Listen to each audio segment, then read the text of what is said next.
Hi, today I'll talk about the detection of arithmetical errors. This doesn't work.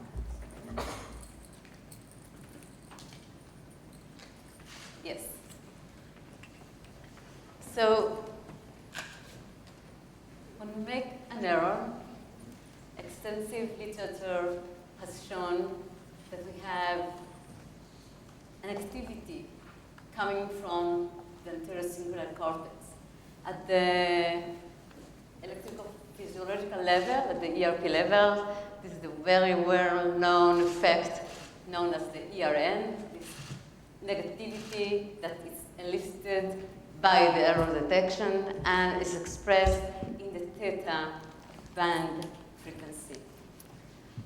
This activity coming from the ACC is considered to reflect a control mechanism that is reacting to the detection of errors and conflicts and allows the strategic control of action and monitoring our behavior. Types of errors that usually are related in this model to the ERN are errors that are committed by the participant itself, although ERN has been shown to appear also when the participant watches another person committing an error. In series of studies over the years in my lab, we have extended a bit this view, showing that this same mechanism, the same kind of activity is elicited when we are perceiving erroneous information.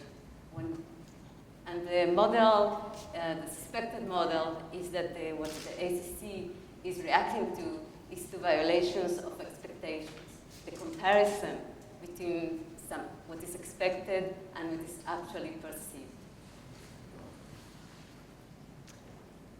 In order to test all this, we purposely focused on a topic in which it's very clear-cut, the differentiation between what is right and what is wrong, and that we also can manipulate the degree of erroneous. So in our basic paradigm, the participants are shown just very simple arithmetical equations, additions and subtractions, one digit, so it runs from 1 to 9, and half of them can be correct. So they receive the equation. There is a delay in which we are building up the expectation, and then half of them can be correct, and half of the equations would be incorrect. However, the incorrectness can be of different degrees. This is the discrepancy variable.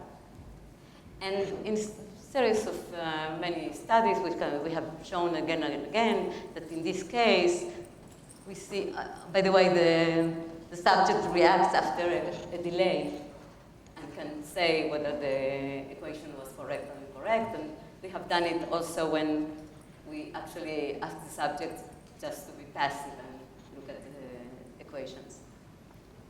We have shown that in this case, we get this mediofrontal central negativity, as you would expect for the ERN-like response, and that this is bigger the larger the discrepancy is, and that this effect is centered in the theta and spread over the centromedial scalp localizations. And using source analysis like S-Loretta and so on, we can localize this to the ACC as you would expect. Of course, the ACC is not likely that specializes in arithmetics, but probably this monitoring process is fed by expectations that are built up in specific domains, areas of the brain. For example, if it is a linguistic task, the expectations would be built from linguistic areas, and in this case of the arithmetical equations, it would come probably from the IPS or some specific region dedicated to numerical processing. So equipped with this paradigm and this knowledge, we went to study a syndrome in which there is a specific deficiency in arithmetical processing. And this is the FASD syndrome that is related to the fact that when a woman is pregnant and drinks alcohol, this alcohol crosses the placenta and has a teratogenic effect on the fetus that is developing. And there is a range of deficiencies, of syndromes called together the FASD, the overall syndrome. The one that it's the most severe one is the FAS, that includes facial anomalies,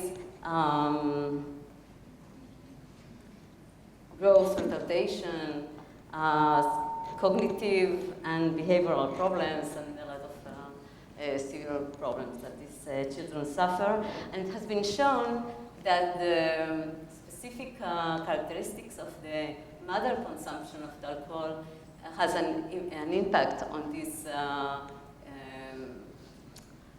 syndrome. For example, the binge drinking, the drinking of a large amount of alcohol over a short period of time is much more detrimental than drinking more, but over a longer period of time. And there are also some genetic susceptibilities that overall the interaction between them and the characteristics of the drinking probably have the total effect of what actually is revealed in the phenotype of these children. So arithmetics has been found to be quite specific as an endpoint of FASD, although they have many, many problems, and they have been shown to have lower scores in language, reading, and many, many, many different things. However, arithmetics is the only one that, even controlling for IQ, still is shown as is the more severe of the academic deficits that these children have. Our study, our data was collected in Cape Town, South Africa, in which, where there is the largest incidence of FASD in the world. In the Cape Color community, this is a specific community in which this is very, very frequent, the drinking of the mothers, and probably there's also a susceptibility, genetic sensitivity in this ethnic group. And in a collaborative work with Professor Sandra and Joseph Jacobson, and with people from the medical school of UCT, we have collected this data.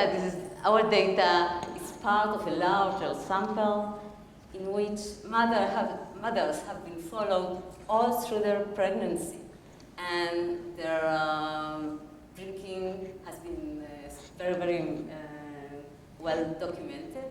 Also, a lot of background variables that have been controlled for. And we have a subsample of 48 adolescents that none of them have any ADHD symptoms because there's a lot of comorbidity. And none of the mothers consumed drugs during pregnancy, only alcohol. So this is the final sample.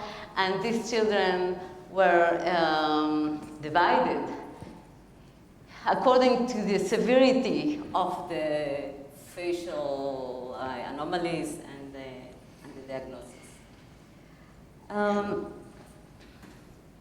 So our adolescents were tested in this verification task. We have behavioral accuracy measures because the reaction time, so I will run. Okay, at the behavioral level, we can see that we have the group correctness interaction, and you can see that while the controls have, of course, a differentiation between the L1 and L5, but overall, they all performed quite well, although there were differences, but even the FAS, they were above 85%.